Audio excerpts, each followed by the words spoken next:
Imagine करो एक 25 साल का लड़का अपनी पहली सैलरी से इन्वेस्ट करना चाहता है। वो घर पर बोलता है मैं म्यूचुअल फंड में पैसा डालने का सोच रहा हूँ। तो तुरंत क्या जवाब आता है, पागल हो गए हो, मार्केट में पैसा डूब जाएगा। वही परिवार कुछ साल बाद 80 लाख का फ्लैट खरीद लेता है लोन लेकर, और किसी को वो रिस्की नहीं लगता है। अजीब है ना। 2023 में एक स्टडी आई, सेबी ने करवाई थी। उन्होंने पाया कि इंडिया में केवल 7% हाउस होल्ड इक्विटी इन्वेस्ट करते हैं मार्केट में, बाकी 93% फिजिकल एसेट में, गोल्ड, प्रॉपर्टी और कैश। ये इंटरेस्टिंग नहीं है। इंटरेस्टिंग ये है जब उन्होंने लोगों से पूछा कि इक्विटी में क्यों इन्वेस्ट नहीं करते हो, सबसे कॉमन जवाब क्या था, रिस्की है।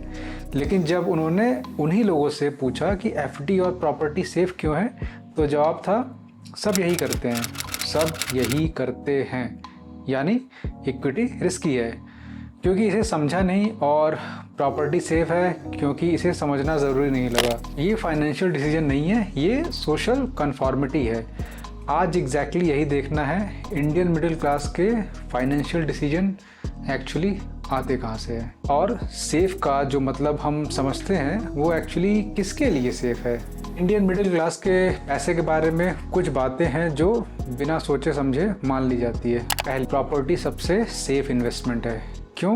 क्योंकि सब यही करते हैं। ये इतनी डीप है कि लोग लाइफ की सारी सेविंग एक घर में लगा देते हैं, लोन लेते हैं, ईएमआई भरते हैं और फिर डेकेड्स तक उसी ईएमआई के लिए जीते हैं। क्यों? क्योंकि ज़मीन जायदाद हमेशा बढ़ती है, किसी ने बोला और सबने मान लिया। लेकिन क्या ये हमेशा सच है? क्या हर प्रॉपर्टी हर लोकेशन पर अच्छा रिटर्न देती है? क्या एक एसेट में पूरी सेविंग लॉक करना जनरली स्मार्ट है या बस फेमिलियर है? दूसरी, गोल्ड सेफ है। क्यों? क्योंकि सब यही करते हैं। हर फेस्टिवल पे गोल्ड, हर शादी पे गोल्ड, हर घर में गोल्ड होना चाहिए। गोल्ड एक एसेट है, ये सच है, लेकिन ये एकमात्र या सबसे अच्छा ऑप्शन है, ये कभी प्रूव नहीं हुआ। फिर भी जनरेशन दर जनरेशन यही चलता आ रहा है। तीसरी, गवर्नमेंट जॉब या कोई एमएनसी बहुत बड़ी कंपनी स्टेबिलिटी का एकमात्र रास्ता है, क्योंकि सब यही करते हैं। प्राइवेट जॉब में सिक्योरिटी नहीं है, अपना बिजनेस बहुत रिस्की है। ये सेंटेंस हर इंडियन घर में एग्जिस्ट करते हैं, और रिजल्ट, लाखों लोग ऐसी जॉब्स में हैं जो उन्हें पसंद नहीं है, सिर्फ इसलिए कि वो सेफ हैं। अर्निंग कैपेसिटी आर्टिफिशियली कैप हो गई है क्योंकि रिस्क लेना समझदारी नहीं माना जाता। इन तीनों बिलीफ में एक कॉमन बात है, किसी ने जेन्युइनली कैलकुलेट ही नहीं किया था, किसी ने ऑल्टरनेटिव सीरियसली देखे ही नहीं, बस सबने यही किया तो यही सही होगा। और यही असली प्रॉब्लम है। सोचो, कोई इंसान हर मंडे सुबह उठकर उस जॉब पे जा रहा है जिसे वो 5 साल पहले छोड़ना चाहता था, लेकिन छोड़ नहीं पाया क्योंकि सैलरी सेफ थी, और धीरे धीरे उसने खुद को कन्विंस कर लिया कि सेफ्टी ही हैप्पीनेस है। लेकिन यहाँ एक सवाल आता है, अगर ये डिसीजंस फाइनेंशियली बेस्ट नहीं है तो इतने इंटेलिजेंट लोग बार बार यही डिसीजंस क्यों लेते हैं? इसका जवाब नॉलेज में नहीं है, साइकोलॉजी में है। डैनियल काहनमैन और एमोस, जिन्होंने बिहेवियरल इकोनॉमिक्स की फाउंडेशन रखी, उन्होंने एक पैटर्न डॉक्यूमेंट किया जिसे रिग्रेट अवर्जन कहते हैं। इंसान फाइनेंशियल डिसीजन लिखते वक्त सबसे ज़्यादा उस आउटकम से नहीं डरता जो जेन्युइनली बुरा हो, वो उस आउटकम से डरता है जिसके लिए बाद में कोई उसे ब्लेम कर सके या जिसके लिए वो खुद को ब्लेम करे। मतलब लोग वो नहीं करते जो सबसे अच्छा है, वो करते हैं जिसके लिए बाद में डिफेंड करना आसान हो, भले वो खुद को ही डिफेंड करना आसान हो। मान लो 2 लोग हैं, पहले ने प्रॉपर्टी खरीदी, दूसरे ने बिजनेस किया। 10 साल बाद दोनों फेल हो गए, लेकिन सोसाइटी दोनों को एक जैसा जज नहीं करेगी। पहले आदमी को अनलकी कहा जाएगा, दूसरे को इररिस्पॉन्सिबल। इसी लेंस से देखो इंडियन फाइनेंशियल चॉइसेस को। अगर कुछ भी हुआ तो कोई नहीं बोलेगा कि गलत किया, क्योंकि सबने यही किया। इक्विटी में इन्वेस्ट किया और मार्केट नीचे गया तो लोग क्या बोलेंगे, देखा हमने बोला था ना। बिजनेस ट्राई किया और नहीं चला तो बोलेंगे इसीलिए मना कर रहे थे ना। Safe financial choice socially defend करने में आसान होती है, इसलिए वो चूज होती है, ना कि इसलिए वो जेन्युइनली बेस्ट है। और यही वो जगह है जहाँ फाइनेंशियल थिंकिंग रुक जाती है, जब डिसीजन का क्राइटेरिया क्या मेरे लिए सबसे अच्छा है से बदलकर अगर ये गलत हुआ तो मैं क्या जवाब दूंगा हो जाता है। तब तुम अपने लिए नहीं, दूसरों की कोर्ट में अपना केस बनाने के लिए इन्वेस्ट कर रहे होते हो। सेफ ये वर्ड बहुत ज़्यादा यूज़ होता है, लेकिन क्लियरली डिफाइन कभी नहीं किया जाता। सेफ किसके लिए, किस टाइम फ्रेम पर, किस ऑल्टरनेटिव के कंपैरिजन में। एफडी के बारे में एक करेक्ट फैक्ट है, आरबीआई के डेटा के अनुसार लास्ट डेकेड में एवरेज एफडी रिटर्न रहा है रफली 6 to 7% पर ईयर।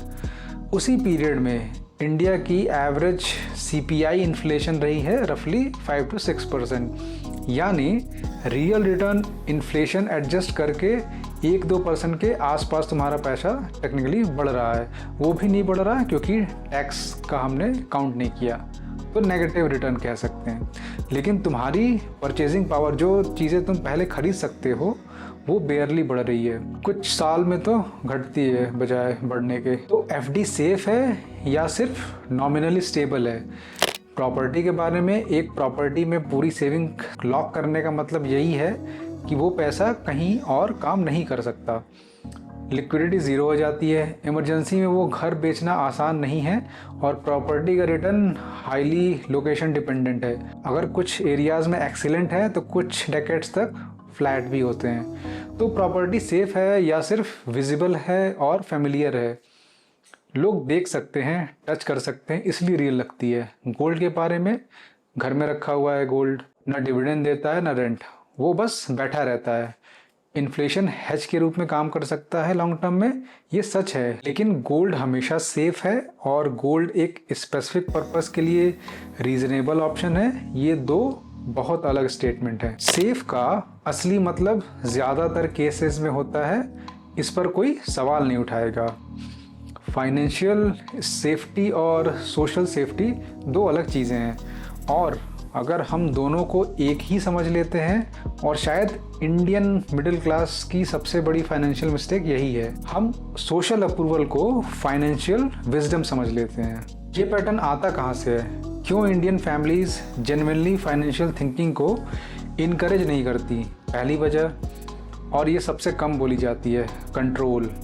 जब कोई फाइनेंशियल इंडिपेंडेंट सोचने लगता है, वो अपने डिसीजन खुद लेने लगता है। जॉब चेंज कर सकता है जो फैमिली को अप्रूव नहीं है, जॉब चेंज कर सकता है जो फैमिली को अप्रूव नहीं, दूसरे शहर जा सकता है, वो लाइफ चूज़ कर सकता है जो फैमिली के स्क्रिप्ट से अलग हो। Safe financial choices, property, gold, stable job, ये सब एक जगह तुम्हें बांधे रखते हैं। प्रॉपर्टी एक शहर में बांधती है, स्टेबल जॉब एक स्ट्रक्चर में बांधती है, गोल्ड घर में रहने की एक इनविजिबल स्ट्रिंग बनाती है। ये कॉन्शियसली डिज़ाइन नहीं किया गया, लेकिन इफेक्ट यही है। जो फाइनेंशियल मोबाइल है वो जियोग्राफिकली और इमोशनली भी मोबाइल हो सकता है। मोबाइल मतलब वो इधर उधर मूव कर सकता है, और ये मोबिलिटी फैमिली सिस्टम में अक्सर थ्रेट की तरह परसीव्ड होती है।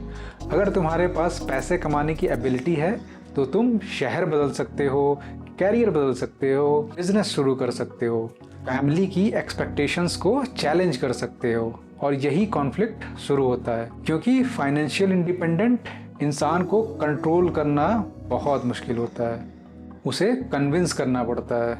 दूसरी वजह है फियर, जो जेन्युइनली रियल थी लेकिन उसका कॉन्टेक्स्ट नहीं आया। जो जनरेशन हमारे पेरेंट्स की है, उन्होंने जेन्युइन फाइनेंशियल इंस्टेबिलिटी देखी है, मार्केट की वॉलेटिलिटी, जॉब्स का अभाव, जेन्युइन इकोनॉमिक हार्डशिप। उनके लिए सेफ रहना सर्वाइवल था, उनका डर रियल था, लेकिन वो डर उनके कॉन्टेक्स्ट का था। हमारा कॉन्टेक्स्ट अलग है, अलग मार्केट, अलग अपॉर्चुनिटीज़, अलग इंफॉर्मेशंस का एक्सेस, फिर भी वो डर हमें ट्रांसफ़र हो गया है बिना किसी कॉन्टेक्स्ट के। सिर्फ और सिर्फ कंक्लूजन आया है, रीजनिंग नहीं। तीसरी वजह क्या है? फाइनेंशियल इलिटरेसी कभी सिखाई ही नहीं गई, ना स्कूल में ना घर में। कोई नहीं बताता कि इन्फ्लेशन क्या होती है, कंपाउंड ग्रोथ कैसे काम करती है, रिस्क एक्चुअली क्या होता है और क्या नहीं।